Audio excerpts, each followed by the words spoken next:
Oh, there's Gummy Beatz. What up, Gummy? What's up, man? Is it working? Can you hear me? We hear you. We hear you. How's it All going, right. bro? I'm doing good, man. Doing good. How's life in Russia? It's good, man. It's early. What time is it? Russia. It's 6 in the morning. Wow, that's Yeah. crazy. Beat club intern. Oh wait, But I got my tea. that's why it's early, because he lives in Russia. That's right. That's crazy, man. Oh, have shit. have you always lived there? Nah, I was born there. Then I lived in California for 20 years, and then I moved back. So Wow. I mean, I'm kind of like back and forth. I mean, the job gives you the option to, whatever, you feel me? True. I fly out there. My brother lives in Santa Barbara. My mom lives in the Bay Area. So, I'm flying, back a couple times a year and stuff. But I mean, just pretty much started traveling the world a couple years ago. That was like the dream, kind of make beats and just, I mean, the biggest thing that inspires me is, traveling, just seeing, vibing with different music, especially because I do a lot of world music, and it was dope. And I just kind of traveled the world for like a year, and then I was like, you know what, I'm kind of bored of the States. So, That's the beauty of what we do. You have Part of Russia. doing that. I live in the middle of Russia, man. So definitely cold as shit there. Yeah, it's getting cold. It's getting cold, yeah. But summertime, it's nice. It's real nice. We go swimming and stuff, Hey, man. Well, thank you for joining us. So I know it's super early there. No, So, Yo, man, what's up, man? My kid keeps me up, man. So I've been up. I've been making beats, man, we're getting to it. Okay. Dope. Well, let's jump right into it. Yeah. So obviously this is Gummy Beatz. Gummy, you want to just introduce yourself real quick for the people? Sure. My name is Gummy Beatz. I'm a music producer, instrumentalist, guitarist first, turned producer kind of. I started making beats about 10 years ago.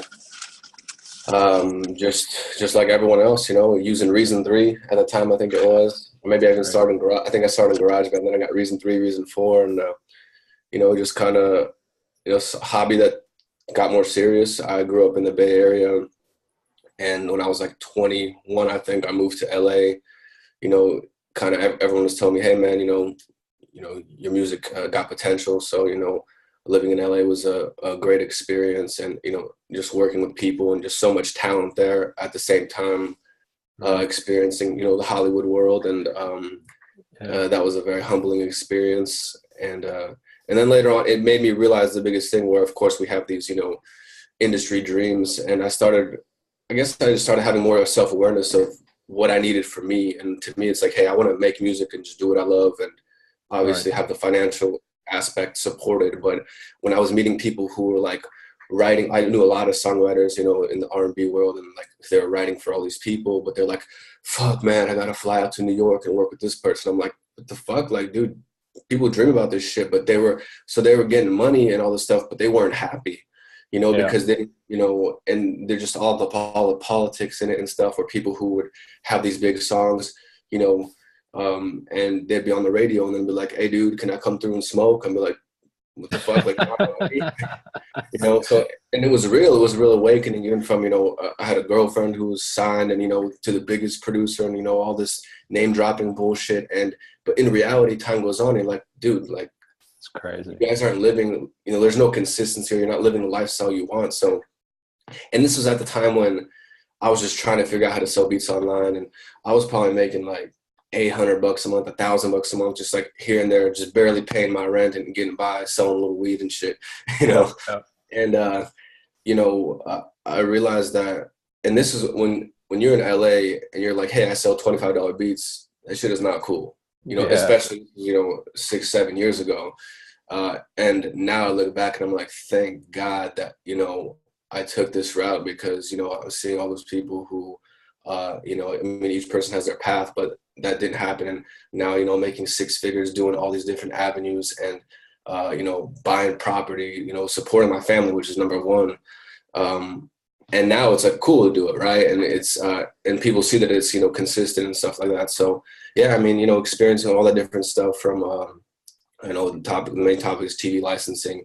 I got into that. One of the main reasons why I started getting into that was because seeing all these people who were getting, placements here and there in the industry on the major side, but I mean, you know about how a lot of people get played or, they don't get paid. Still being broke. All kinds of crazy stories. And, I've been paid for every single placement as far as, TV licensing goes because, Fox Sports is $1 billion company. They're not trying to fuck Gummy Beatz over on a couple, licensing fee. Like they're just like, hey, we'll pay the fee, we move on. And we got way bigger problems than worrying about, paying the musician. Right. So that's one of the reasons. And just naturally, a lot of people have told me, dude, like when I started making music at first, they said, this is cool, but people can't rap to this. Like, so I was making a lot of just music.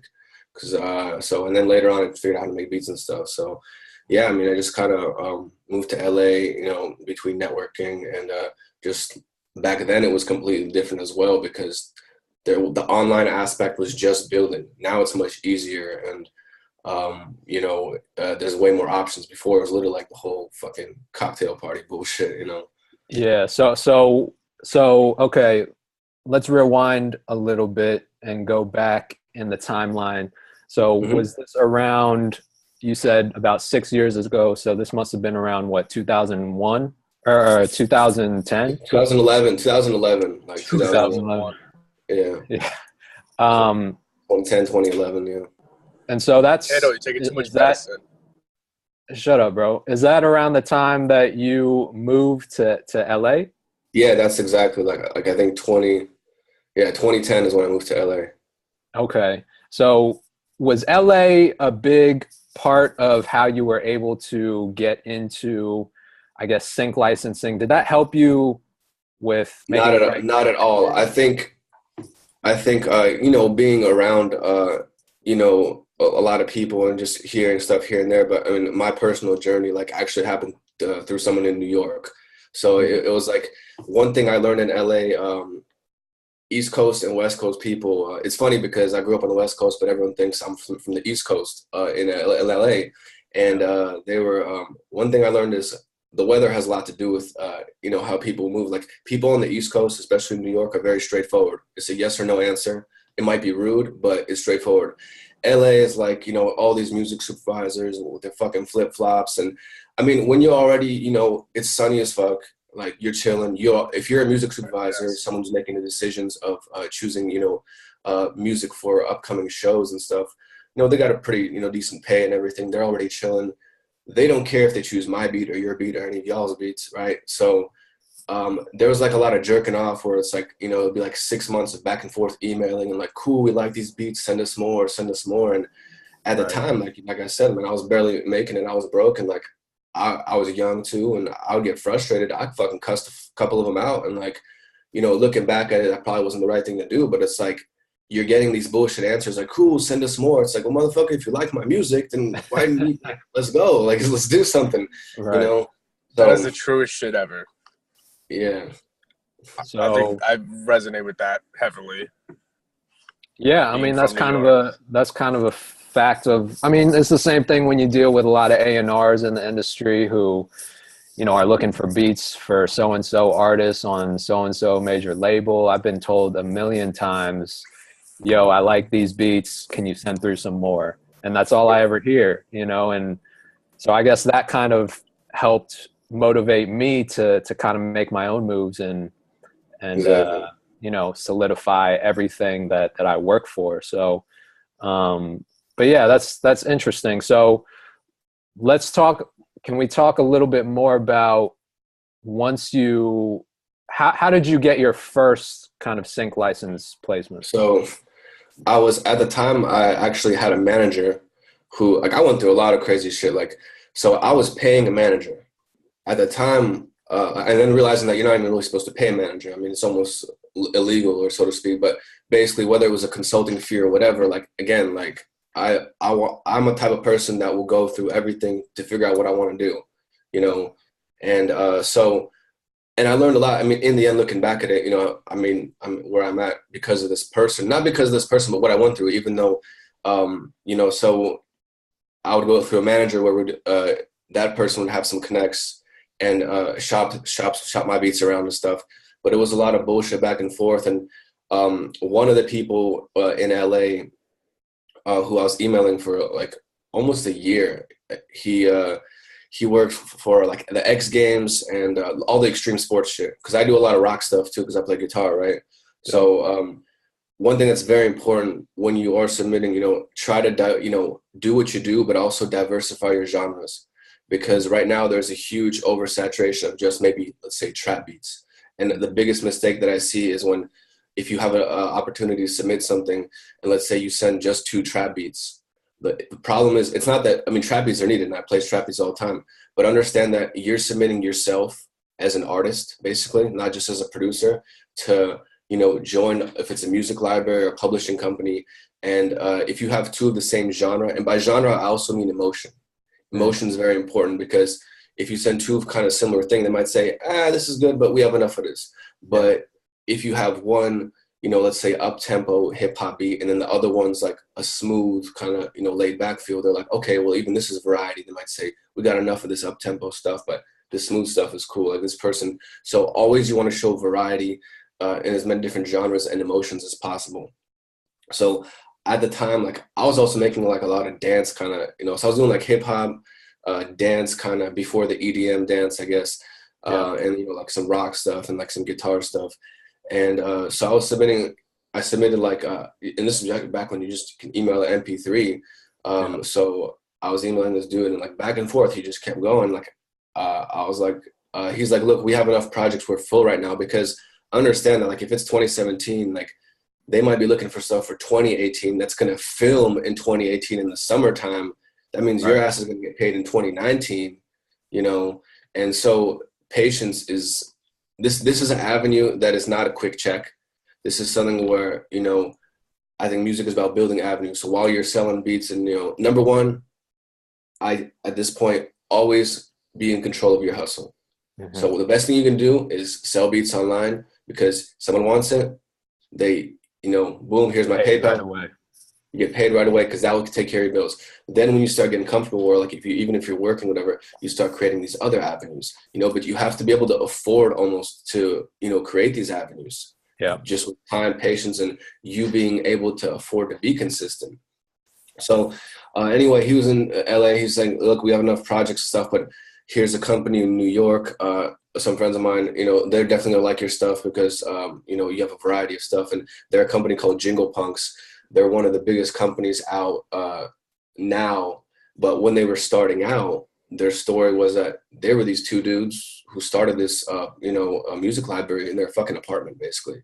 Yeah. And they were musicians themselves. So paying attention to detail, like right away when I got their information, first of all, I study everyone very seriously. So I looked them up on, I think it was MySpace even at the time, or, social media. And I realized, okay, so these guys, they're musicians themselves. Whenever there's musicians themselves who also run a music library, that means they're obviously want to place their own music first, right? Mm-hmm. So I looked up their music, and they did a lot of, pop kind of rock stuff at the time. So I didn't submit any rock stuff, because they're going to take that money, and those opportunities. So I submitted, just some hip hop stuff. And I think I did a couple R&B beats that I sent them. And they were like, cool, we love it. We love the variety. So basically they said, I signed a deal with them. So 99% of deals that are out there right now are non-exclusive. Mm-hmm. So meaning that you own all the rights to your music. You can still submit those same beats to other licensing libraries. You can still sell the beats online yourself. That's the ideal situation. There are situations where there's exclusive deals, but actually, like my first year when I moved to LA, I got offered a deal for $50,000 up front for an exclusive deal. And it was a 2-year agreement. And trust me, I needed that money real bad.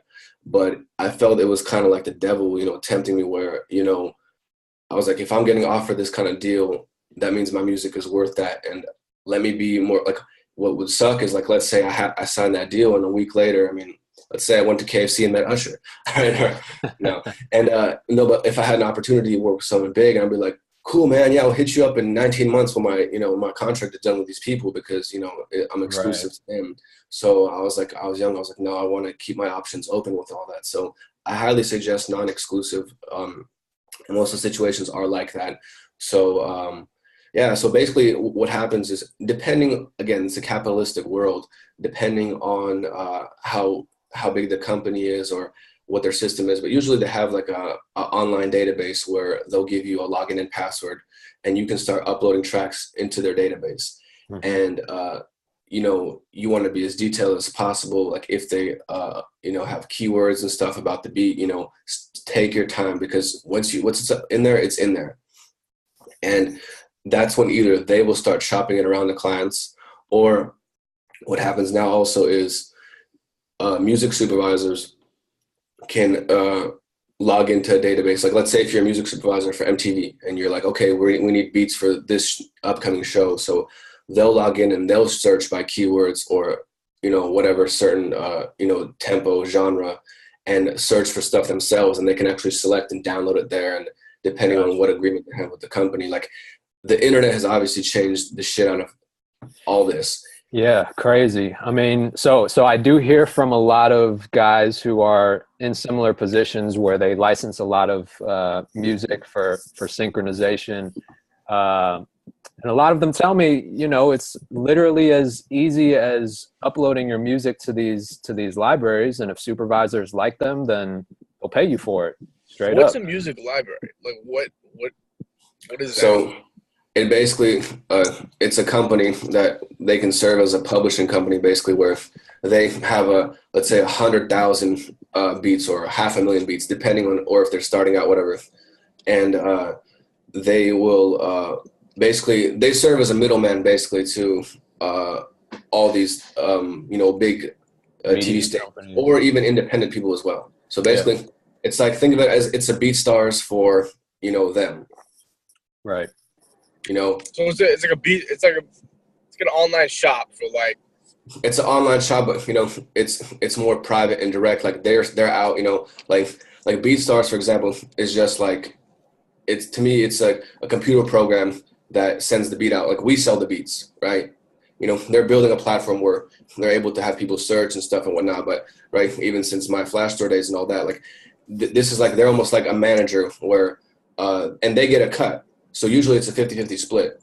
Like that's the average fair deal. So they're out, actually, they might download your tracks and they might shop them directly to clients. A client can also go and search and find it, So when a show like wants like a beat or whatever, that's where they go. Yeah. Oh, okay. I get because it. So what went on, is like, think about this. So back in the day, there was, composers and producers who were, whether it was on salary or whatever, for each channel. Now for movies it's like that, right? You got Hans Zimmer makes every fucking piece of music for every movie, but time is of essence, right? Just like Uber. Why do we Uber? It's not because you need transportation from A to B. It's because you don't want to pay $25 for parking in San Francisco, right? And like it's just quicker to go, and like it's a convenience. So same thing with this, where HBO doesn't want to spend time to look for producers and have them, they just need music. Or like, for example, ESPN, they need hip hop beats. They don't give a fuck who made them, or, like they don't want to look for producers. Like they need to solve a problem. They go here, boom, they pay the license fee, and that's it. Yeah. So it's easier for the client and it's more convenient for us, in a way to where we get more placements because they choose, and there's more and more shows being out there, coming out because it's costing less and less money to produce film. More and more film is being produced, right? I mean, you can make a fucking movie for $10,000. It's harder today to have good writing and a good storyline than the technological aspect of things, right? So Definitely. That's what's kind of going on. It's just a convenience for both sides, and the internet is allowing to do this worldwide. Whether like today, actually, it's funny because today I got my international ASCAP check, and countries in Brazil, UK, like Netherlands, Europe, all throughout Europe, South Africa, Australia, they all license, random shows as well for, their network, and they use the same systems, Yeah. So what's the best website to use? What's the best music library? Where's the best place to go and upload that? Timing is of essence. What I suggest to do is hop on Twitter and literally, like, you have to play 6 degrees of separation, because how these libraries work is they open up and close, for submissions. Maybe they just finished up a big project and they're closed for submissions. You got to find timing. Like I find the last 2-3 years, I found everything on Twitter. Like literally, like people do not understand how Twitter works. That search bar is very powerful. So searching keywords like music licensing, TV licensing company, things like that, music supervision company, things like that. And you want to find whether it's the music supervisor, see who they're following, and to see if you can find the company that they work for. Like you got to dig. And it's all in live time. Which one have like you personally used, and what's you want me to just give you all my connects? No, I just want to know what I'm sure there's one you feel the most is the most reputable. Like there's hundreds of them. Word. I mean, you want me to? I'll shout out a list. I'll hook you guys up. But yeah, I mean, it's not going to necessarily help you.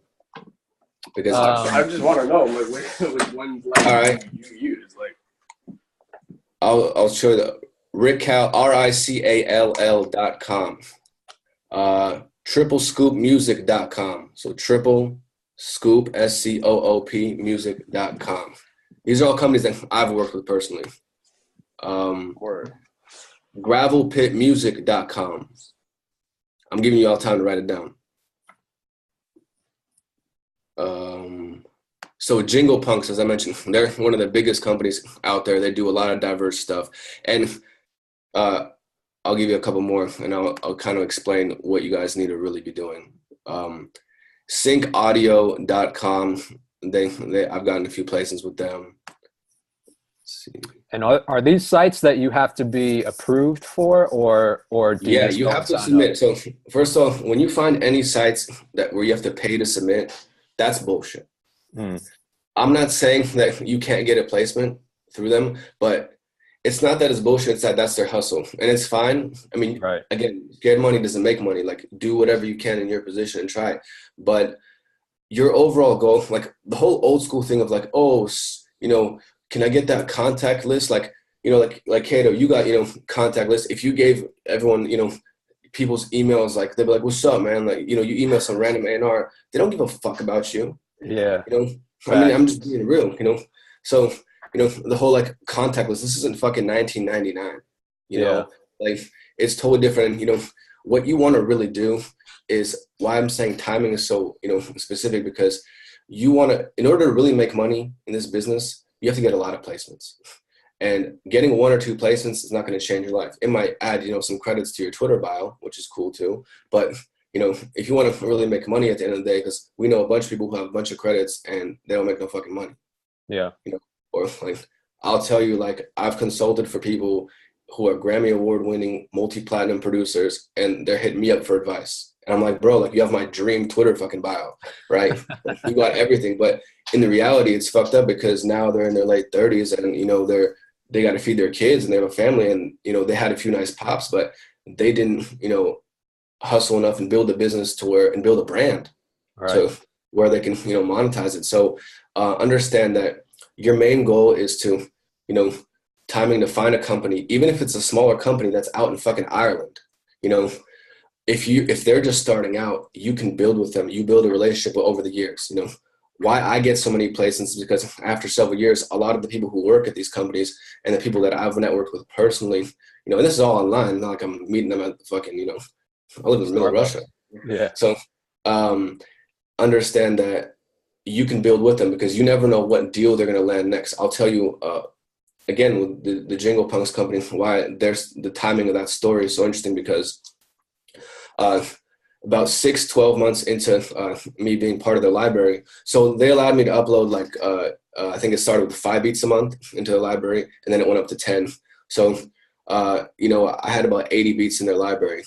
And they landed a huge, like I said before, they did stuff. So they did the theme song for like Pawn Stars, and they were doing all those kind of like History Channel stuff, a lot of rock related shows. And so then they landed a deal with BET, and because of the timing where I was like the only dude who had hip hop music in their library. Crazy. And that's when I became like the go-to guy, where I started getting 5-10 beats placed in every episode of every fucking show on BET. That's wow. And then they landed MTV and, VH1, and like all these, reality shows started popping up, and then I did Love and Hip Hop. I've done every single fucking episode. Like every single season. Like I got beats and I made a lot of money off Love and Hip Hop. That was an example of just timing, where like they're a business. They don't give a fuck if they're doing fucking porn or Love and Hip Hop or fucking cartoons or video games. Like whatever client they get, they make money. Yeah. So, understand that timing of you guys, networking and building and finding, even working with a smaller company, you never know what client they will land tomorrow. And you might have a large chunk of that library. And then they grow.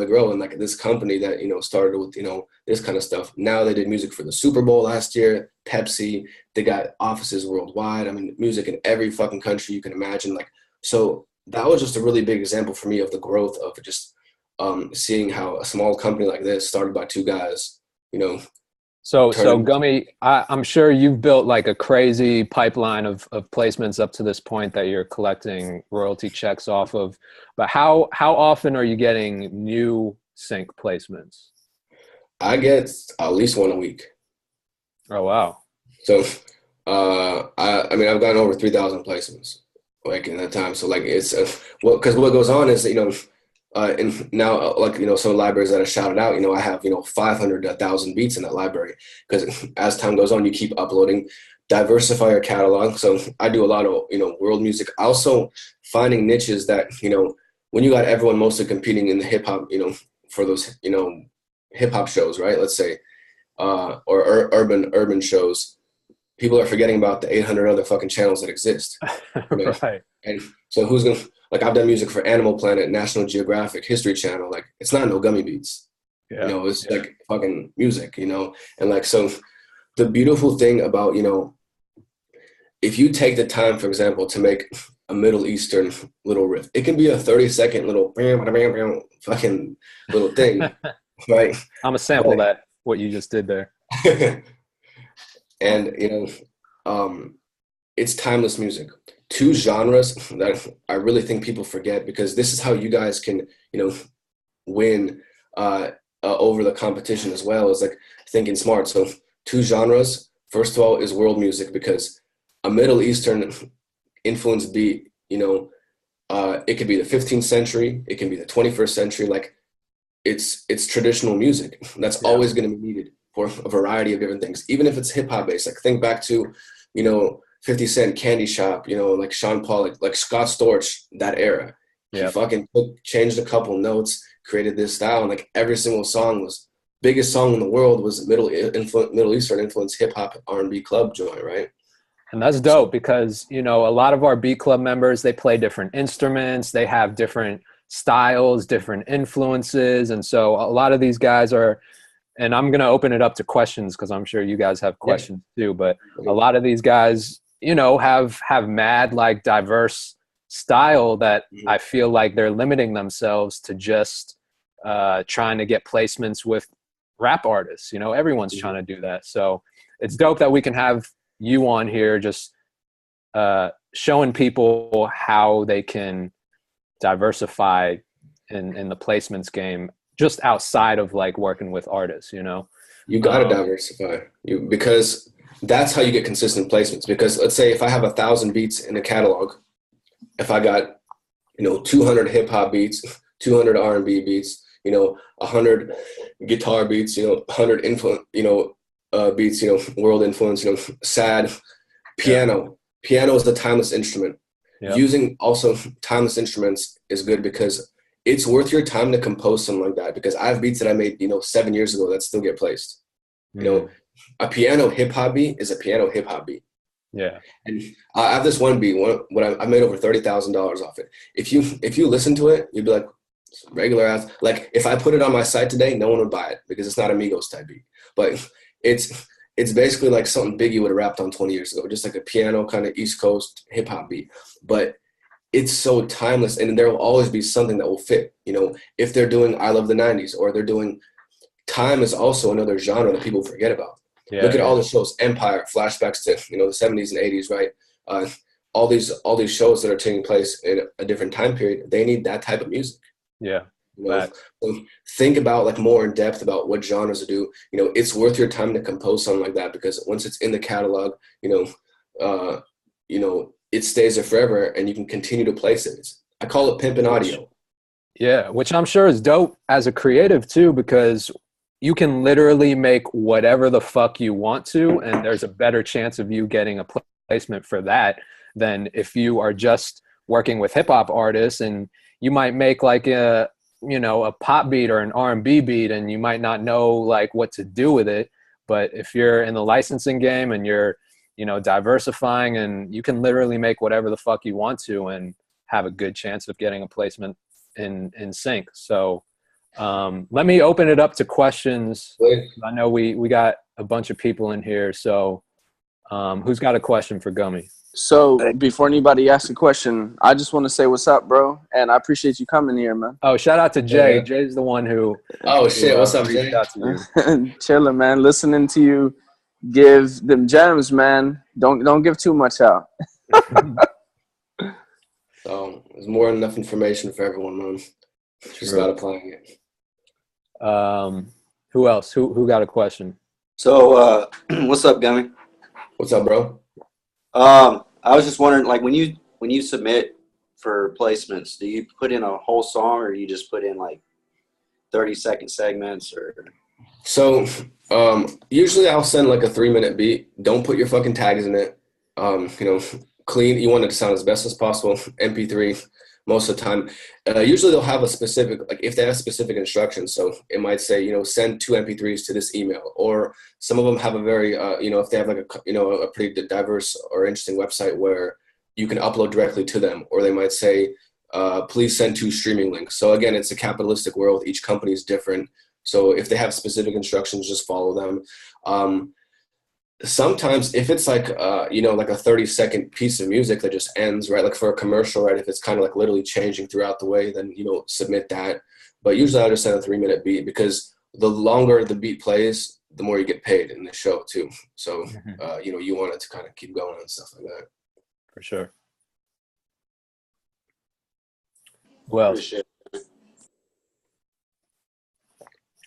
I assume. Don't be shy. You can ask me anything.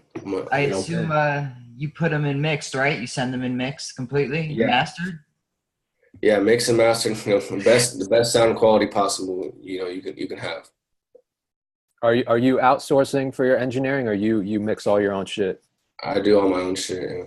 Dope. And I'm not that good at mixing, I don't think. Like that's what I suck at. But I mean, throughout time, you just, you know, get good at it.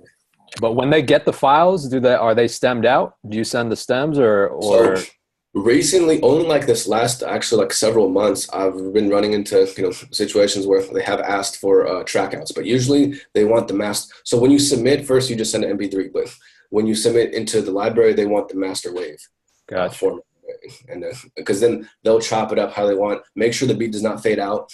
So just have it end, because they will do all the alterations. And because you got to understand, there's a dude sitting in front of a 45-minute episode trying to get all these clips together and all these fucking 20 seconds. Yeah. So they're going to do all that. Like also, again, like diversifying your catalog, little transitions. When you watch TV, begin to pay attention. I have this beat. It's called The March. It's not a beat. It's just this little drum thing. I've made so much money off that shit. It plays 5 seconds, but it's like this transition period, you know, before and after commercial. You know, if you make something like, you know, dun dun dun dun, hey, it's Carson Daly, we're back to TRL. Right. And then it plays again. Okay, we're going to commercial. So think about when that plays, even if it's for 5 seconds, but you know, 6 times an episode, times every fucking episode, times 10 seasons. Yeah, that's wild. So all these little transitionary things, they can have little sound effects, like everything is needed, man. That's the beauty of this business. Everything is needed. And by the way, you can fucking use loops. Like I'll tell you, like this is a business. I'll tell you, I do not like EDM music. Fucking can't stand it. But it's a very needed fucking, you know, thing, because everyone's in the Jersey Shore and in Miami and they're fucking drunk. And, you know, also timing, right? If it's summertime, they're filming all, you know, all that party shit. They need all that EDM shit. So you can go fucking buy a loop pack for $12. I will drag that bitch into my Logic. I will make a beat, and I'll make thousands of dollars off it. If it's royalty free, I'm legally allowed to do that, right? Yeah, I paid. Yeah. So like again, like no shame. Fucking be unique, you know. Like find ways to do it. Same thing with world music. Buy a world music loop pack. Like I'm not gonna sit here and fucking construct how to, you know, do something if I don't want to do it. Like, I'm not into EDM music, but it's a business. So that's also how to diversify your catalog. Crazy. I've been trying to, like, I've been thinking about getting to sync licensing for a long time because, like, I make hip hop, but not the type of hip hop is necessarily like in beat format. And I make a lot of stuff that isn't even beats. Like, can you submit that kind of stuff, or do you want to show them what you have first and then give them your stuff? Not even beats? You mean like music? Like, yeah, music, like interludes, stuff like that. Like, it's very needed. Okay. That's piano great. pieces. Like I do stuff like I'll tell you, I'll make a beat and I'll even make like 5 different versions of it. So if you got like, let's say you got like a J. Cole kind of, hip hop smooth beat, right? So that can be the hip hop version. Then open that up, delete all the drums, slow it down, just keep the piano and the pads. Now that's background music for Spanish soap opera or whatever, So like everything, man, everything. And then you tag it accordingly. Like if it's Spanish soap opera, like, well, that's what you submitted as. Or I might just call it, romantic piano. Right, but you said, I assume you're saying you tag it. So you're tagging it what you feel it would be good as. Like if it sounds exact. Yeah. I title it whatever I feel. I mean, or, if there's a specific instrument, I mean, keep their titles very simple. Paint the picture of what it could be, like if it's like these are, because this is what the supervisors are going to be searching for, right? Like they're going to be this is the biggest reason. This is the biggest reason why people submit shit and then your beats are just stuck in a pile and they never get placed because the person who's actually making the decision on placing it is searching regular shit. So if you title your track Draco, the fucking 38-year-old lesbian music supervisor in San Francisco is not going to know like what the fuck that is. So, you need a 10 maybe tip. But, so title it like, just walked in the club. But if it sounds like you just walked in the club and DMX is about to turn on, you're about to turn the fuck up. So simple titles paint pictures because it's film. So paint pictures with your titles, include a specific instrument. If it just has piano, make sure piano is in the title because they might just type in like piano hip hop, right, or violin hip hop, and that's it. So how do you get like notified when like a beat that you submitted, like say like a couple weeks ago, you like forgot about? Like how do you get like notified? Like, oh, I got a placement on that. Like all of a sudden, so do ASCAP? It shows up in my ASCAP. You will get notified after the show airs. So this is like making a baby. You will get, if a show airs today, you will get paid in about 9 months. Now, so that's only on the back end royalties. If you also get upfront licensing checks, and those can come at any time right away. So it depends again on the client. And also another thing, like, don't think that MTV is going to pay you more money than some random ass fucking German show. Yeah. Right? So understand that, because it's just like leasing to artists, right? Like whether someone has a $50 budget or a $5,000 budget, you should be able to do business, and we're selling air at the end of the day. Like, I don't give a fuck. Like, hey, you want to use my beat? Cool. Like if some skateboard company hit me up and said, what's up, dude? We got an independent skate company. We need 40 minutes of, hip hop for our YouTube video thing. Like our budget's $300. I'll be like, cool, send it over. Here's a zip file. Yeah. You're selling air. You're selling a piece of paper for them to use it. If that's their budget, that's their budget, right? And if it's, fucking The Voice on NBC, then they're going to pay, there's like, brackets to like, what they have to pay as far as like if it's a national show or if it's a local show. So you also, like I get checks or even like PayPal, I've gotten paid through PayPal depending on certain companies where, but usually I get checks or direct deposit where it will say like, sync licensing upfront fee for, $500 for this particular show. So you might get some upfront and then you'll get it on the back end after the show airs. So that just depends on how, each company does their accounting basically. Right. You could keep reselling the same beat, right? Yeah. That's the goal. There's no like, but like don't shows try to like get exclusives from you? Do no. They don't care about copping the exclusive. I mean, they just need some music to air during their. Yeah, you could just keep reselling that forever. This is about, this is a long-term game about building a catalog of, a diverse amount of music, and you just keep placing it, Because I have beats, like, okay, because I rap as well, and I produce from myself, but I have beats that I rap on that, like, I'm like, damn, like this is such a dope beat. But it's like it's like one of my songs. Like, would I be able to like have a song out and still sell that same beat? Yeah. How do you think artists make money today? Licensing music, because the higher your song goes on the Billboard charts, like I talked to a producer who made a pretty big song a couple years ago. He made most of his money off the fact that it was licensed and used in TV shows because they'll pay a higher fee because it's a popular song at the moment. Like, bro, like that's another thing that artists like completely underestimate. Like, especially if you make a specific song about something, they can go and type in and search lyrics and search by lyric to find a specific topic about something, you know? So yeah, submit your own songs as well, you know? Word. Like all that.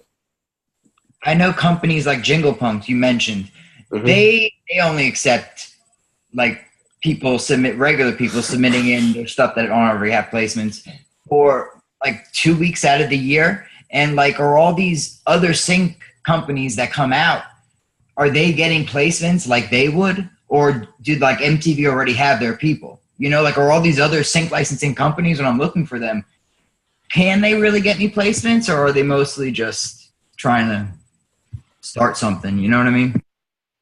Of course. I mean, again, I think that look at their credentials. You know, there's so many shows, man. Like, you gotta understand, even though on the independent level, like this is something that producers are not even realizing actually, because, you know, if you're in business today, I don't give a fuck if you're fucking a roofer or a dentist. If you're not making video ads in the next 5 years, your ass is going out of business, because no 12-year-old is going to fucking, you know, when he grows up, going to open the yellow pages and do business. So like, understand that because of how everything is tracked, you know, if you're a dentist in Dallas, Texas, you can go and say, hey, I'm looking for this demographic, Facebook ad, boom. He can pay $500,000 to make a video. He needs music. Where there's film, there's always going to need music. So think about the thousands and thousands of commercials and webisodes that are coming out every day that aren't necessarily the fucking Mazda commercial. But the way the marketing is so tracked that, you know, people aren't even seeing this avenue. Now you might not get $1,000, but you might get 200. You know, and think about all that shit adds up. Like, I license shit to YouTubers, fucking people who make all these mini commercials. Like, and the beautiful thing is those people are, you know, it's not like dealing with artists where it's, you know, it's a 19-year-old kid and, you know, he's, you know, doesn't have much money. Like, this is a fucking company that, you know, it's a business that's making, you know, several $1 million a year or not more. Like, they're professional. Like, they know they'll pay $1,000 for, you know, to make a little commercial, and they'll pay a couple $100 to license the music. I've licensed stuff to gyms, like private businesses. I've been licensing music to a real estate company. This is shit that I found. This is like not through licensing companies. This is just like how you go out and hustle and get artists. Same thing, you know, like this real estate company, I make all their music for the website. I don't charge them a crazy fee. I charge them a flat $100 fee because they're not monetizing it. It's just for their website, but they need music for all their videos that they're doing for their homes. And you begin to find clients like that through whether you go on Vimeo and network with filmmakers who are filming this shit, you know, and that's a whole other avenue. So it's similar to you. And I send them to my fucking website and they just license it there, you know, so that's a whole other avenue that's going to grow and grow. And same thing with these music licensing companies, that they're going to post all their big placements because that's what's cool. But they're also working with, you know, a small client can come through too and say, hey, we need something for our little mini commercial for our Facebook video.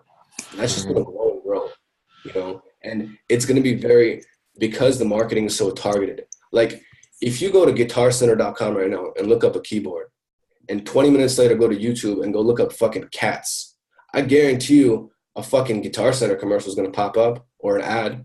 They're targeting you. So because it's so targeted, smaller companies are willing now, instead of paying $50,000 to make a commercial, smaller companies can make a commercial for a couple grand and they're going to license music and they can target their clients so specifically that it's worth it for them to do it. And that's the smartest way to market.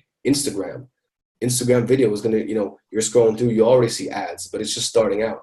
But 6 to 12 months from now, it's going to get really crazy, you know, because all these small businesses are going to start needing music to license for videos. So that's like a niche that no one's even seeing, you know, and that businesses don't even know that yet. But if you have a YouTube channel and successful, you can't take a Drake song and put it in your shit because that's going to fuck up your monetization, whatever, right? So you know that, you know, hey, I got to license music. Like, if you're making money off your YouTube channel, especially, you know, you're talking about cats, you got fucking 8 million subscribers. Like, you know, you can spend, $150 for a licensing fee and license the music for your project. So that's just another field, to think about and research. I don't know how those dots are going to connect, but that's just something that I see for the future of this business as well. I have a question. So I have a track that's like on iTunes that I put through CD Baby. Like, would I be able to use that? Of course. It's your music, dude. You own it. Are you signing exclusive to these licensing companies? Like, can you sell it to one licensing company and then give it to another to use? Yeah, that's what I'm saying. If it's a non-exclusive agreement, this is my process, man. I make a beat. I put it on my website. I make a couple grand leasing it. I submit it to licensing companies. I lease it there. And I keep doing this shit for years. And I'll fucking chop it up and make loops out of it. And I make thousands of dollars off every single beat in the scale of a long term. Now, of course, if someone offered exclusives or something, if it's worth for me, like everything is in the moment, right? I mean, whatever, I make a decision depending on, what I need. But now it's like I'm not in a position where I need to pay rent or some shit. So, I'm more, I'm comfortable. So I play the long-term game. And that's the ideal thing because like yesterday I fucking leased a beat, it was an unlimited lease for $100. Like I made that beat 2 years ago. Someone's still buying it, it's still going to get licensed somewhere, like Pimp Audio, and own all your rights. Because even when you do have an opportunity of, where a big artist wants it or something, you have the right to give it to them, and you be in control of your music, and you can do this. This is how it's done. This is the format today. I think a lot of producers, a lot of new producers who don't fully understand the business of music kind of get stuck in the mind frame of like, if they make a beat, like that one beat serves one purpose and that's all the money that they're ever going to make off of that. Mm-hmm. When, the thing that really changed everything for me as a producer from a business standpoint is when I started thinking like, okay, I got this many beats in my catalog. I have this much of my music out there already generating money. Like, how can I take that music that already exists and put it into different formats so that I can make more money off of the same music? And as long as you own all the rights to it, like that shit is yours forever unless you sell exclusive rights. So you can continue licensing the same piece of music, just like Gummy was saying, through different channels, through different platforms, over and over and over, and make an endless amount of money, that however much you want, as long as you own the rights to it. So, I really encourage you guys to get in that mind frame of thinking like, how much can I do with one piece of music, Exactly. I got Gummy Beatz. Good. What's that? What's up, G? Yeah, you good, yeah? I'm very good. Good. Basically, I got an email last night saying we are a publishing company. Here's an email, send over some beats. But it had no website, no Twitter account, nothing. It was just like a very basic email. Sounds like a scam. Yeah, I thought so. Okay, cool. Yeah. When you think it's too good to be true, it is. Yeah. Usually. I mean, again, and this is the unfortunate reality of, this is why you have to stay educated and like really understand, because, there is all these companies that are taking advantage of people. I mean, and there's all these scams, and they might say, hey, we found your music. We're like, no, dude, like people hit me like, oh, Columbia Records emailed me. Like, bro, go to columbiarecords.com and look up all the artists who are signed there. I guarantee you won't know half of them, So like, again, like, they're not looking for more fucking people. They don't know how to fucking, market these people. Take care of the ones that they have. Yeah. Yeah. So, it's unfortunately, there's a lot of stuff like that. And that's why, if you Google TV licensing, you're going to get this first page of all these places that will charge you like $10 to submit or whatever. And that's fine. And I get their hustle, and maybe you will get something, but they're paying for Google AdWords in order to, fucking, show up there. Like a real company isn't paying for Google AdWords to be found. Like, they're doing business. They have enough connections. So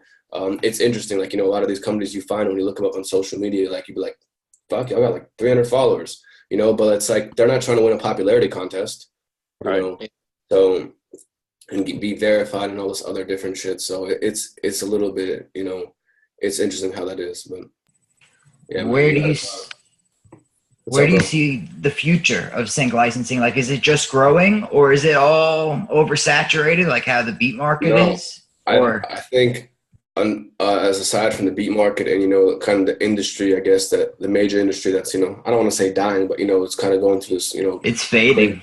It's fading or whatever. The monetization is just changing. You know, you got to pay attention. You know, you don't want to be one of these bitter people who are like, oh man, you know, this is how it used to be and blah, blah. Like, it's changing. You think, you know, back in the day when Pharrell was getting, you know, 100 grand a beat or whatever, you don't think I wish I was getting 100 grand a beat? You know, shit. I mean, we all do. But what you got to pay attention to the marketing first of all, because the marketing is what pays for all these shows. It pays for everything. So that's what you have to pay attention to and see where it's going. Now, most of us watch our favorite show on our time, right? Like, how many of you are like, you know, we're like, oh, Scandal's on Thursday night, like blah, blah. Like, you know, either you TiVo it, you watch it online. So the people in the market is always making a decision, but you just have to pay attention and go with that, because look at, like, I'm getting royalties from Hulu, from Netflix, from Amazon, because older shows that I've produced on that are now streaming on there, you know, I'm still getting paid off those. So right. Streaming is a big thing now, right? Like even, so that's where we're going. I think the future is looking really good for licensing because the smaller people are now able to also make stuff. I mean, think about this, man. Like, let's say you're a comedian and you're funny. You don't have to have a fucking show on Comedy Central. If you're truly funny and you can market yourself, you have a YouTube channel, you can then say, hey, you know what, you know, you can have 50,000 people who just, you know, support you or like donate or whatever, buy a t-shirt, and you can make millions of dollars, you know, just by having a small community. Like, and, you know, that person can have, you know, a film crew and make a little show, like, and, you know, license music and all this shit. Like, it's just, we're going through this crazy change. So I think there's way more opportunity, and it's about, you know, really getting in now, because the next 3 to 5 years is going to be really good. You know, more and more things are being filmed. It costs less to film them. Just more and more projects. Thanks. Say you have like you know, there's a real estate company or a YouTuber that you've seen. What's the process hitting them up with a beat saying, hey, do you need this for like licensing or streaming? What's like the sort of process? Sales, bro. I mean, just as you would approach an artist, I mean, at first is be like, hey man, I really like your channel. At first, even for you guys, you know, maybe if it's someone who's established, offer your music for free, because your music is your ammunition. It doesn't cost you anything, you know, but as long as they credit you, then they might see all these other people who see their video and say, oh, hey man, who did your music? You know, oh, this guy, it's credited here. Let me hit him up, you know? So, or same way, hey, you know, I'm really like what you're doing. Is there, would you be interested in licensing some music for your upcoming, you know, videos? Because the beautiful thing is that once they make the next video, they need another, you know, beat. They're not going to use the same thing, you know, over and over again, because that's going to get annoying to their audience. So it's the same thing, man. It's sales. Just like how do you sell these artists also? Sales. Going in and going one by one and, you know, building that relationship. You know, it takes time. And it's best to just immerse yourself and start, because, you know, you're going to gain experience from that and learn, experiment how you talk to people. You know, maybe you hop on Skype with them, you discuss situation, get more involved, experiment, because each person is different also. Different languages, different people, different cultures, right? Yeah. But also, and networking with filmmakers, like hitting up, you know, searching Twitter, hopping on Vimeo, guys who are getting paid to do these, you know, because again, convenience. The biggest thing everyone wants is convenience. If I hire someone to make, you know, a video for my fucking yoga gym, of course I want a fucking song in there, and I don't even want to look for it. So like that filmmaker, it's also gonna be might be his responsibility to get, you know, music for that. And if he can create a one-stop shop where he has a 48-hour turnaround where he films it, he edits it, he got the music, and it's done, this company, that's what the company wants to pay. You know, boom, they'll pay a fee and that's it. So, and have it all in one package. So even hooking up with, you know, filmmakers and just being creative, creating solutions for solving the fucking problem, you know? Mm-hmm. To say they have a budget, is it like a one-off fee, or is it like? So whenever it's anything independent like that, where it's not like on major television, I always get all the money up front. So it's similar to like an unlimited license, because you're not going to chase some YouTuber down for royalties. It's just not, we're not at that stage yet with all that, right? So like even this girl hit me up. She has on YouTube, she has a show where it's like a hair salon and she braids hair and all this stuff. And she hit me up on Twitter saying, hey, I like some of your R&B stuff. You know, how can I get some for my show. So I checked her out, and she has like 200,000 subscribers, pretty big audience. And this is just stuff that I experienced like live. Like I don't even know what to do. I was like, well, look, I can't like chase royalties down from your YouTube video. So I was like, I can charge you a flat $150 fee, unlimited. You know, if you choose a couple beats, I'll give you a discount. So I think we agreed on like whatever. I gave her like 10 beats for like $700 or something like that. And basically I sent them to her. That's it. And she can do whatever the fuck you want with them. He'll jerk off. Gummy. Like I don't give a fuck. So Gummy, are these beats that you don't have on Content ID? Let's say you sell a bunch of beats up front to a popular YouTuber. Are those run through Content ID or no? Content ID, dude. I don't use it enough to even. Like I have it set up for BeatStars a little bit, but no. And it's crazy because that's also another thing that I have experienced where, for example, well, I mean, I'm sure you have too, where like beats that you own, like, or someone that has bought, you know, and technically they're able to monetize it, but then like so I don't know how that works when the Content ID starts working when it's your beat, but or even when the title is similar to something, right? Where it'll say like, sorry, you can't monetize your own fucking beat because the title is similar to something else's. Yeah. No, it can definitely get a little sticky sometimes, but if you're working with a company who's like, you know, running all your shit through Content ID and they're reputable, and they have, a lot of them have like back-end dashboard systems where you can configure like the monetization rights and set the percentages and all of that kind of stuff. But yeah, I was just curious. Yeah. Who else got a question? We got about 30 minutes. I got a question for you real quick. Hey man, thanks for being here. I messaged you earlier on Facebook. We talked for a second. What's up, bro? Not much, man. I just got a real quick question. I've been listening to everything you've been saying. You've answered a lot of questions I had beforehand, but real quick, I saw WWE in your credits, and I'm curious about what you got placed on them, because I've probably seen it and heard it a bunch of times. I mean, I've done a bunch of rock stuff. I've done a lot of stuff for the World of Wrestling. I don't know what the E stands for. WCW, that's what I remember back when I was a kid. But no, yeah. So actually, interesting on that. So I've done a lot of rock stuff and like hip hop stuff for. First of all, they have like crazy rerun shows. What they'll also do is they will take. Can you guys hear me? Yeah. Okay. So they'll take stuff from like, you know, the early 2000s and they'll redo the music. So like even there was one where it was like a Shawn Michaels and versus, I don't know what the fuck, some fight from like, you know, in the 2000s even, and they'll redo the music and do it for their website. Also for live performance. So ASCAP also finds live performances. So like on my last international check, there was it said WWE Germany, and there was no and it said like live, you know, fight. So it played in the arena. So like when they go on tour, you know, so the music plays in the arena, they have to license music as well. So I've done stuff for like motocross, X Games, monster truck rallies. They all, like any live arena, they have to license music to use it, because whether it's being televised or not, you know, it's just, they're monetizing it. So yeah, a lot of WWE, a lot of different shit like that. Okay, great. SmackDown, and then like a lot of stuff for like their website, a lot of stuff for, I mean, just a lot. I think I've done How about video games? Have you ever had any experience like getting your shit placed in video games? I have not. It's something that I think is a tougher field, because like video games is like, some of those fucking games make more than movies these days, right? You know, so I think it's one thing when you have, you know, it's something that I haven't really tried to get into, but I think that's more when like they do get specific composers to do something, like if they want an original track. So that would be like more exclusive, where I think you get paid a higher fee and, you know, get royalties, whatever, off, you know, sales.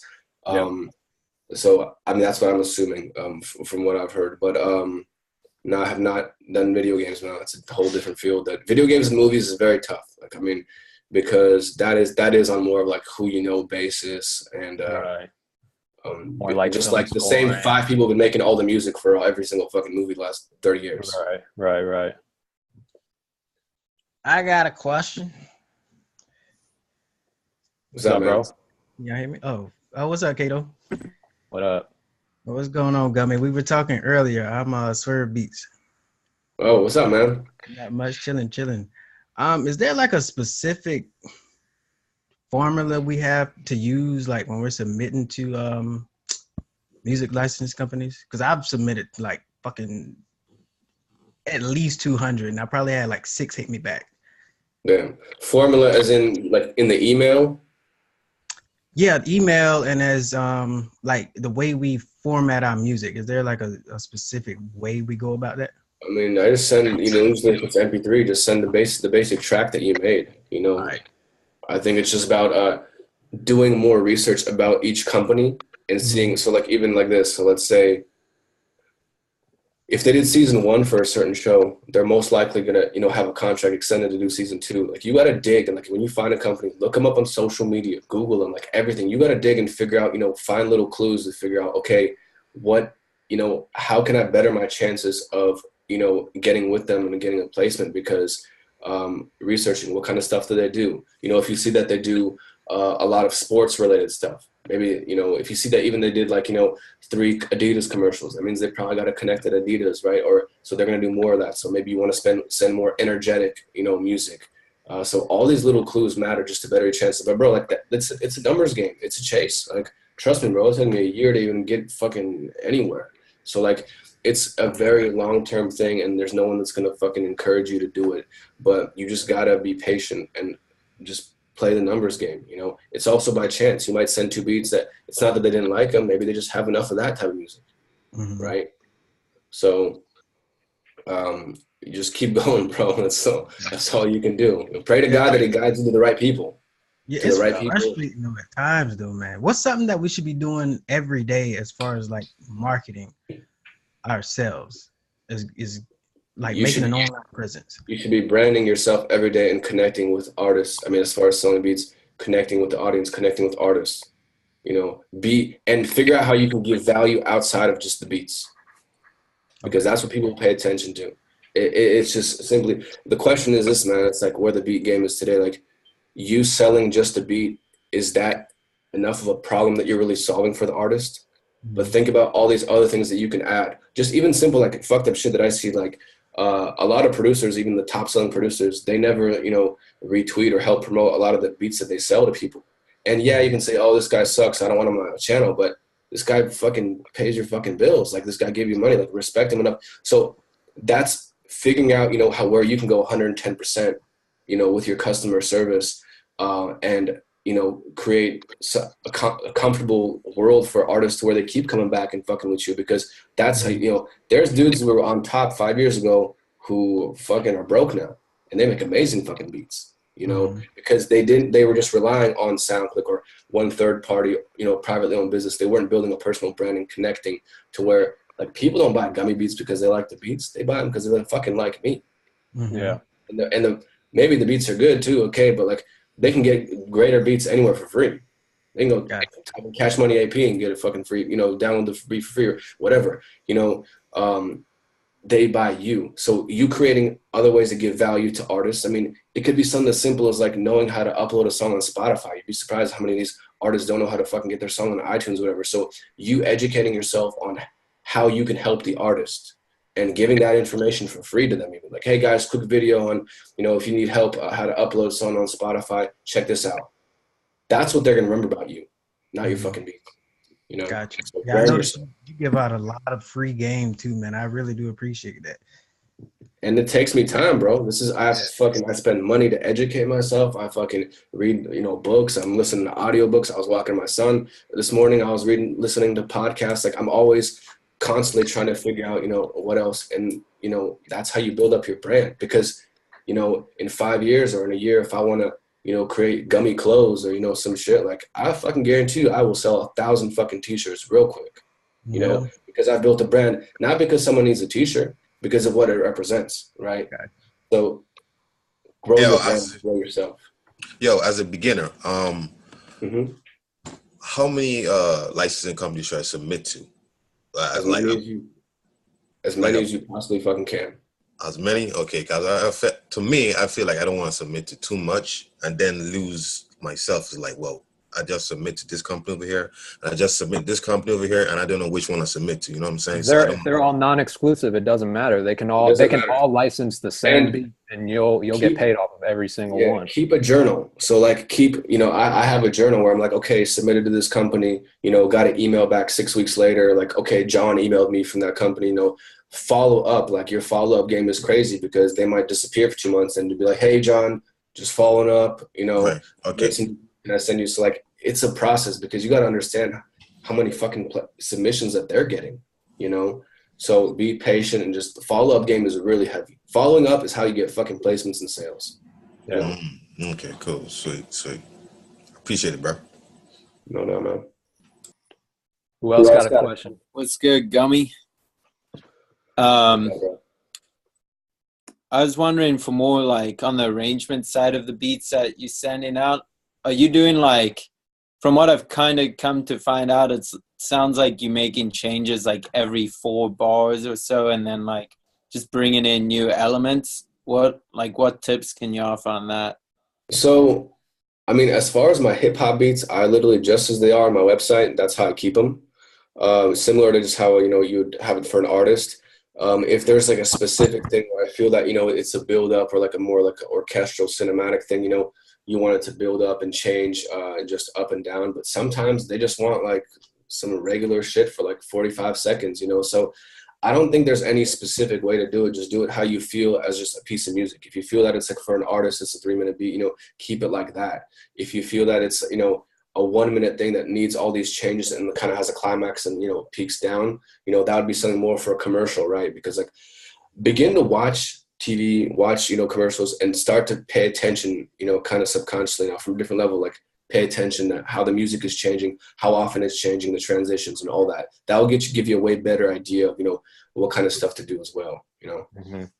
Dope. Thank you. One more question too. Mm-hmm. So like, say you upload like a beat to your website and you upload it to like whatever music library, and Drake hits you up and he wants to buy the exclusive, but it's already on the library. Would you could you tell him to take it down? Or yeah, you can hit him up and be like, hey, you can always email him and say, hey, I want to take it down. But again, man, who Drake don't give a fuck. Like, I mean, this is the thing, man. I'm a man of God, and there's always trying to find like, I guess, a Christian way to do business in music, and also morally, be right with the artist and whatever. But it's like, when I've had situations where I've sold exclusives, let's say, to someone, and then I see the video has 10 million views on YouTube, and I had one artist in Brazil, like it's one of the biggest songs in Brazil a couple years ago, and like he didn't register it with nothing. Like exclusives doesn't mean you own this shit. This doesn't work for hire. Like where's my fucking, what am I gonna go to fly to Brazil, beat him up? Fucking where's my royalties, bitch? So what do? I fucking got the beat up, fucking put it back on my site, made some more money off it. That's what I can do because I gotta feed my family. And there's like, unfortunately, there's like in the business of audio, there's a lot of grimy shit that goes on. Like even DG Beatz, I'm sure you guys know him. I think last year, him and they hit me up because basically someone heard their beat on TV on some show, and they were like, hey man, congrats, heard that beat. He's like, what beat? He's like, I never submitted anything. So, this guy, Jay Kanan, who co-produced the beat, he hit me up and he's like, hey man, what do I do? Like basically my beat was used, and basically someone can go on Black Friday, go to your BeatStars, buy out your whole fucking catalog, or buy one get 9 free, get all your fucking beats for hella cheap, and they can go and submit them as their own. And that's grimy as fuck, but someone can do that and you'll probably never know. But like, what are you gonna, he was like, oh, I'm gonna sue. I'm like, sue who? Yeah. It's just unfortunately, like, even if if you're owed, $800 for that placement, what are you going to hire a lawyer for 20 grand and sue them? And it's going to small claims court. So unfortunately they know that, and that goes on. And that's why I think, I've had beats stolen and remade or whatever, all that shit, but you got to just stay positive and do what you can do in your position and think about you. Everyone is selfish in this game, and it's totally fine. Like you own the beat, and you can license the instrumental and then also sell it to an artist. And a lot of times, like when I do have it in library, and if I sell exclusives to an artist, I will disclose and be like, hey man, just let you know this beat is also in several libraries, so it might be on TV. I'm still making that money, but usually like, cool man, my song is on some shows. So like it's weird, you know. There's a lot of weird like moral grounds with this, you know. Everyone tries to be fair and supportive, but some things it's just the nature of the business, I guess, you know. And if you're you know, if you have all these other revenue streams and you're making money in other ways, it's going to be real easy to move on from that one situation where someone did you dirty or I don't want that situation. Like people, like all you guys worrying about, you know, copywriting and all this stuff, and yet that is important. But it's like you're gonna get so worried about all that technical side that you're gonna forget to fucking sell beats and, you know, make money. Exactly. And if someone wants to steal your shit off YouTube, they're gonna steal it. You know, someone wants to remake a beat, they'll do it. And it is what it is. And like, I don't want to be going through that shit. So I'd rather just focus on what I can do, and that's it. Because a lot of people who I know got major placements, they all had to sue. They all had to go through that, and I'm like, I don't want my life to be about that shit, you know? Yeah. Facts. I have a question about ASCAP.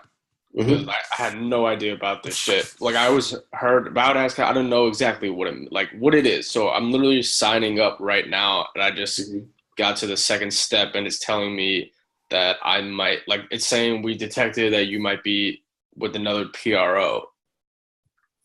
Are you with BMI? I mean, I guess because I did it through I did it through CD Baby. So you're with BMI. You just got to log into your BMI and you have your BMI information. So BMI and ASCAP is the same thing pretty much. It's just, is one better than the other? No.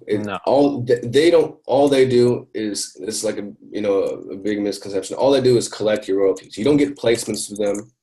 You know, they just collect. They're a collection agency. They collect, you know, when you do get a beat placed, you know, it'll be registered through BMI or ASCAP, or if you're in a different country, every single country has their own PRO.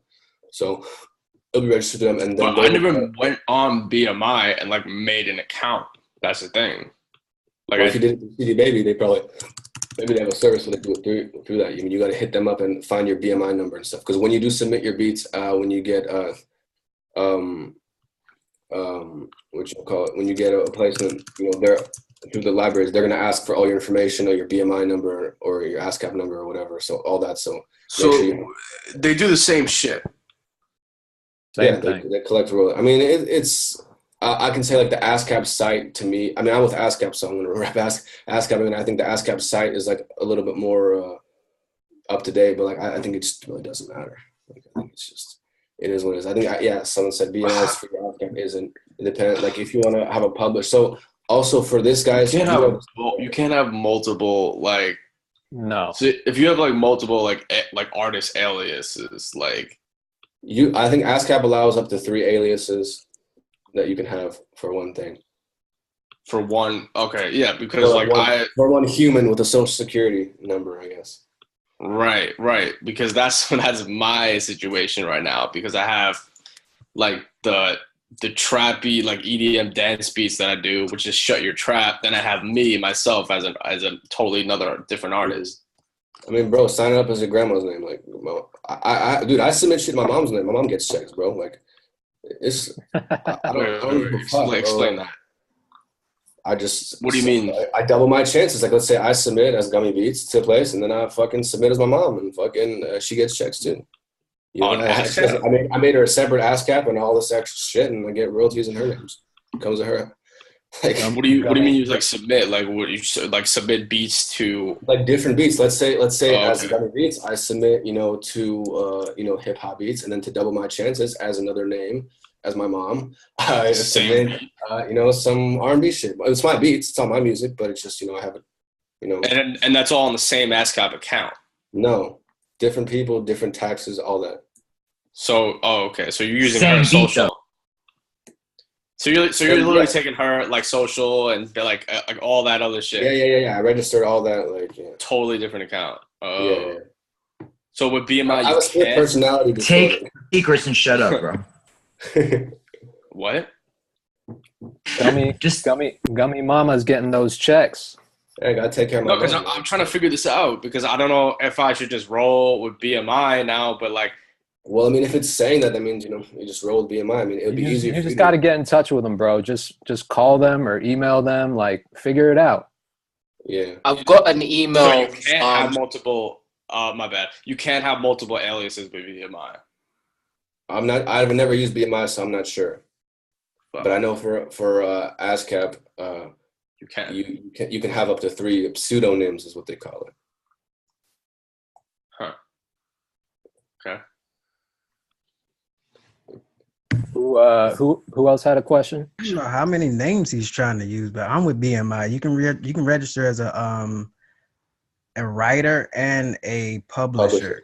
So for this, guys, you want to, if you haven't signed up for a BMI or ASCAP, you want to register as a songwriter.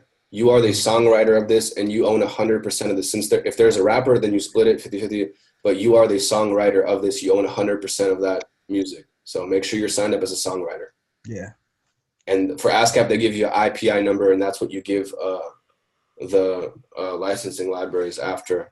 And they register. It's very organized. Like, the beauty of this business is very organized. Like, they registered all, like, it will show up in your ASCAP. Like, it's a very white collar business. You know? That's one thing that, the beauty of it. Like, because I've talked to producers who like this one kid, he produced like Lil Yachty's like a big ass song, and he's like, how do I register this with ASCAP and get my money? I'm like, what the fuck? I'm like, bro, you bet fuck, bro. Like, you should have handled that beforehand. And this shit has like 20 million plays. And it's crazy because it's like, oh, this is what's fucked up about the game, because it's like, if it's a mixtape beat, let's say, you can say, oh, I don't get paid. But it's like, hey, it's got 20 million views on YouTube. It's got streaming the fuck out of Spotify and SoundCloud. Like, Lil Yachty's making money, or someone's making money, you know, and that's also the transition with the artist game where, with the streaming, where we're turning into this different world where like it's not even about sales, it's about streaming, and like you have to have all your paperwork like handled with that, and it's just getting grimier and grimier, man. So like that's one thing that I do like about the whole licensing libraries and sync licensing is that everything is like very systematic. You don't have to fucking go through 5 different parties if you're working with an artist, get your shit placed. Like, you really, really, really, really have to know your shit and have your shit together if you're going to get placements with artists, if you want to get paid. That's a big if these days. So, that's one of the things that I definitely do like about sync licensing. Who else got questions? I got a question about those publishing libraries. Mm-hmm. Have you ever done it or know anybody that's uploaded beats with like samples in it? So if it's like some straight soul sample, like obviously they'll probably not accept it. Okay. Because they're not going to go and clear the sample and go through all that. So like you do want to use loops that are royalty free, or make original music, because they're not going to, dude, even like major fucking, labels have issues with that shit. So with this, like, they're not going to go through that. Okay. But then again, it's the business of audio. If you flip that sample enough to where you can't tell, or like, there's people who sell loop kits who use samples and people don't even know. And like, so like, Epic Beats had a situation where he bought a kit off Vibe, and like he thought it was a cleared sample and it wasn't. And like, he made all this money, and then he got contacted by them. He had to take it down. He was leasing the shit out of it, so you never know. Like, again, it's just a weird fucking business with all that, it's audio. Like, who's to say where this is from? And like, someone could have flipped the sample, or like people steal MIDI, and like, all this drama shit that goes on in the producer world. Yeah. So you saying like don't do it, but you're saying like you technically could, and just like if they don't find out, who cares? No, I guess that's up to your morals, Yeah. That's between you and God. But I would suggest making original music overall, and or using loops and stuff like that. But if it's outright like a straight like a East Coast hip hop beat, and you got whole soul samples in it, like they'll know. Obviously. Like, okay, yeah, makes sense. Yeah, my bad. Did y'all get disconnected? Nah, we were all good. You said you left. Oh shit, my bad. What the hell, that man? Oh, he the host. Where you dipping off to? My computer bugged out for a second. I got one more. I think one more. Damn it. Gummy, you got some homework for me? Like, till next time we talk, I need some shit to do. Some shit to do? Yeah, until the mentor shit. Ooh, I was outside when you were giving out those damn library names. I got my pen ready now. I'll just message me on Instagram, bro. All right, I got you. All right. Or Swerve, you can always watch the recording back, because this will be uploaded for all the Beat Club members in case someone missed it. So okay, cool. Yeah. Gummy, I wanted to let me jump to one other question so we can kind of open up the discussion more. But what other revenue streams have you messed with or are you taking advantage of right now? So number one in general is like understanding that, you know, if you want to make a living off music, you know, you have to create avenues one at a time, you know. And once you get one thing, because like a lot of this stuff is automated, right? Like even, you know, my beat business, you know, to this day, now it's like relatively, you know, automated, even though I'm always, you know, still looking for new people and, you know, new artists and stuff. So the main thing is always, you know, just your brand. Because, dude, you don't know, once you have a brand, like you just random shit comes through. Like I've been paid to tweet things. So like so number one revenue stream, of course, is selling beats online, gummybeatz.com, right? That's what I started with, right? I have a secret brand that I'm not going to tell you about that I also sell beats on. That's also me. That's a completely different brand. And that's just because, you know, you have to market things differently. Like Gummy Beatz is a hip hop trap, you know, kind of thing. It's more targeted towards males. That's just what it is. My R&B beats and my pop beats don't sell as well on gummybeatz.com because the audience isn't there. So I created a whole side R&B pop brand that's more targeted towards female singers and that kind of stuff. Mm-hmm. Doesn't have a face, right? So that's another thing. So that's the beauty of the internet. You can make as many as you want, right? So TV licensing, that's another one. So also independent, like what I talk about, you know, the YouTubers and kind of small businesses who also need music. I do consulting for producers and artists who need help with marketing, a lot of marketing stuff so as you learn all these things, you know, and this isn't stuff that I just created. This is stuff that people ask for, you know. Literally before we talk, some dude sent me $50 to tweet something, to tweet his new song. I didn't say, hey, hit me up. He said that I'll take $50 to fucking press a button, you know. Right. A lot of times the people give you the ideas, right? So also I started gummyloops.com. Go check it out. You know, that's something that I started in the summer. I've been doing loops for about 2 years through like producer loops and industry kits and that kind of stuff. But then realized, you know, I've built a big enough brand to where I want to be in control of it myself and, you know, sell loops. And, you know, I do a lot of different shit, you know, melodies is like my thing. So that's another avenue, you know. What else, you know? So mentoring, right? That's a new thing that's come about that I've been doing the last few years. So pay attention to your audience, you know, all these things as time changes, it just comes about, you know. Yeah. And it's like in a business that has no consistency, you begin to create a consistency with your brand by like, okay, maybe 1 month you're like down creatively, you know, and you're not making really any good beats or whatever, something in life happens, you know. Like I had a son, or my wife had a son a couple months ago. Like that first month, I didn't make any beats, but I stockpiled a bunch of shit, and, you know, I still got an ASCAP check from work that I put in before, you know. Yeah. So up and down, right? You know, or like I had a bunch of collabs that, you know, I worked out with some homies, you know, to do. So again, paying attention and listening to people, they'll give you ideas, you know, helping people with marketing and that kind of stuff. So, I mean, my Twitter is like a piece of real estate. I've sold Twitters. Actually, when I was broke as fuck, I was building a Twitter up, and this was like 5 years ago, and someone messaged me saying, hey, I'll give, you know, I want to buy your Twitter. I was like, what the fuck is this shit? And he was like, oh, I'll give you $1,500. And I was like, I thought it was some bullshit. I'm like, here's my PayPal. Let's go, bro. And I literally bought the laptop I'm talking to you on right now with that money. You know? That's crazy. So it's opportunities present themselves when you have brand, you know. And I've turned things down too. I turn money down all the time because it's not all about money for me.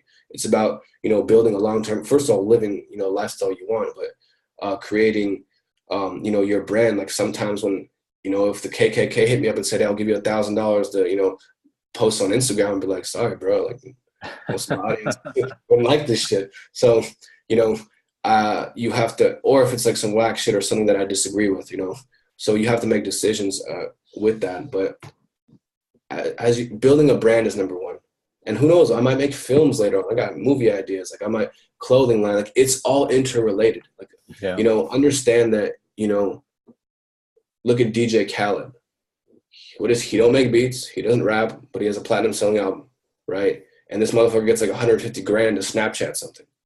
He's built a brand. So like the internet confuses us by us judging by people's cars and all this especially in hip hop. And we begin to paint this picture of like what we think in our fantasy of how someone's making their money. But there's people who give away all their music for free and make millions of dollars in other ways but loyalty, right? Shows like, you know, the people today, you know, if you want to sell a beat, like someone can rip the beat off my YouTube, they can do that. If they want to support me, they'll go buy the beat. They want, you know, like create that brand and have that loyalty with that person where they respect you and have that trust to where it's worth it for them to invest in you. They're investing in you and buying that beat because nobody owes you shit. You know, gems. At the end of the day. And like in regards to right now, I just started my website. I'm a sound designer and I'm trying to make YouTube videos and publishing an article a day. I'm making some money writing, but I'm also trying, the whole reason I'm teaching is to drive money to the loops. Is it safe to sell those loops? Not sell those, give those loops and construction packs to the, like Jingle Punks. And it's all automated. You submit and that's it. Then you can go focus on other things, right? Yeah, it's very automated. After the hardest work is the submissions process. And then, you know, you got to continue making beats and, you know, researching and figuring out, you know, what's the next thing. You know, obviously if they just landed a big deal with the History Channel, you know, you don't want to send fucking a bunch of trap beats because they're not doing the history of trap music yet. You know, so if you know, research like, okay, you know, if they're doing, you know, something on, you know, the 1930s or some shit, like it might be a time period piece that you have to figure out how to do, right? Or if it's, you know, African lions for, you know, Animal Planet, you know, you got to make some fucking African lion music. And when you submit it, it's not about your credentials, it's about your music. Like, I know now they're looking for Gummy Beatz, but when they go and search for piano, whatever, they're looking for the track, not for the artist, correct? They have no idea who the fuck I am. Like, they don't care, really. No idea. I leverage my brand with, you know, rappers and producers in our little hip hop world, but they don't. Maybe people at the companies after like, okay, you know, this guy has a lot of hip hop. He's the go-to guy. Like, that definitely has happened where the people at the companies, the music supervisors will message me like, hey man, you know, I've even, you know, one rapper even who's like a rapper who was a music supervisor hit me up for beats because he saw the catalog in there. So of all the different beats I had. So, I mean, again, man, it's just in the moment, timing, you know. But Dustin, don't have any worries. Like, worry about yourself, man. Don't worry about all the legalities and all that shit. Like, if someone's gonna come after you and sue you, that means, you know, you made hella money or they made hella money. It's gonna be, you know, again, like, it'll be a good situation most likely. You know, it means you've done something. So, or if you have to go and sue somebody. So, like, don't worry about all that stuff. We live in a world where there's so much fear created, right? Every fucking movie you watch, it's like all these dudes in suits. Like, you ever seen it? I've never seen a fucking detective in my life. But every fucking third movie, it's like all these detectives. Where the fuck are they in real life? You know? So it's just to instill fear. Don't worry, man. Do you. Every moment that you or someone spends on worrying about something that's not on what you're originally supposed to be focused on, that's just time away from you making money, or, you know, that's time away from you just creating a career for yourself, you know? So, you know, if you're not making a living from your music yet, then that's all you should be focused on, is just understanding the business, you know, soaking up as much knowledge as possible from guys like Gummy and all the other special guests we have on here. And, you know, that's literally all you should be focused on, and making beats and trying to take advantage of those opportunities. But yeah, we're just about out of time. So Gummy, shout out your where people can get in touch with you if they want to, you know, ask you more questions, all that stuff. Everything is at Gummy Beatz with a Z for Instagram, Twitter. gummyloops.com. Check that out. I got a $5 loop kits going, and I'm gonna have something really big for Black Friday. So check that out. A lot of different variety. And yeah, man. I mean, I'm a regular ass dude, man. Just hit me up on social. I mean, Instagram, whatever, Twitter's, kind of my main thing. Emails gummybeatz@gmail. But yeah, if you guys have questions, whatever, hit me up. We appreciate you, bro. I definitely learned a lot from this session. I respect the hustle. I understand how much it takes to create a career from this shit, and I know you've worked your way to the top from the bottom, so I know how hard that shit is. And yeah, major respect, bro. No doubt, man. Appreciate you guys as well, and wish everyone a blessed week, and keep hustling, keep your head up, and just there's always something to end with. There's always something you can be doing to better yourself, whether that's studying marketing, whether that's studying music. Like there's at the beginning, it seems like there's very like, oh, what do I do? No one's buying a beat yet, or like I'm waiting. Like don't be waiting for customers. Better yourself constantly. There's always something you can be doing, and don't be scared to just keep going. Everything, because it's the information age. So you guys are already in the right direction by being the Beat Club. So yeah, man. Appreciate you, Kato, and everyone. Stay blessed, man. Thank you. Cool. All right, y'all. Have a good night. Peace. All right, peace out, guys.